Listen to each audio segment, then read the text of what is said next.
আসসালামাইকুম গাইস, তো চলে আসলাম আপনাদের বাবাকে নিয়ে এরকম আমার প্রিয় আম্মুকে নিয়ে ফুচকা খাইতে। এটা হলো আমাদের বাসার আশেপাশে, ঠিক আছে। জায়গাটা কে চেনেন অবশ্যই জানাবেন, ঠিক আছে। তো ফুচকাটা এত সুন্দর মজা হয়েছে যেটা না খাইলে বোঝানো যাবে না। আমি একটা খাইছি, এখন একটা খাইতেছি।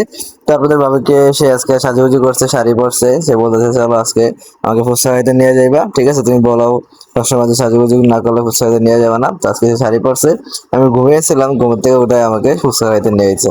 তো এই হলো মেয়েদের সবথেকে প্রিয় খাবার। আর আমার আম্মু মনে করে যে সে আবার খালি ফুচকা খাইতে অনেক ভালোবাসে। সে আবার ওই যে এই যে মশলা মশলা দিয়ে খায় না, সে সবসময় আমাদের খালি ফুচকা খায়।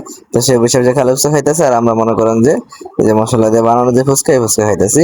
তো ফুচকাটা আসলে এত সুন্দর হয়েছে, যেটা মনে করেন যে খায়া অসাধারণ লাগছে। এরকম ফুচকার সাইজটাও অনেক বড়, দেখতে সুন্দর, কি গোল, মনে করেন যে টক ঝাল মিষ্টি এত, তার যে মশলাটা বানাইছে অনেক সুন্দর, মজা হয়েছে আসলে, অসাধারণ একটা ফুচকা।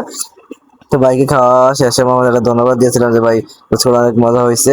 তো ভাই অনেক খুশি হয়েছিল, কারণ মজা জিনিস মজা বলতে হয়, তাহলে কিন্তু যে বানায় সে কিন্তু অনেক খুশি হয়। তো যাই হোক, আপনারা আসবেন এখানে, আইসা ফুচকা খেয়ে যাবেন। এটা হলো নাওরা ব্রিজ, ঠিক আছে। তো এটা আপনাদের নাওরা ব্রিজের মাথায় আপনারা এই ফুচকা পাবেন।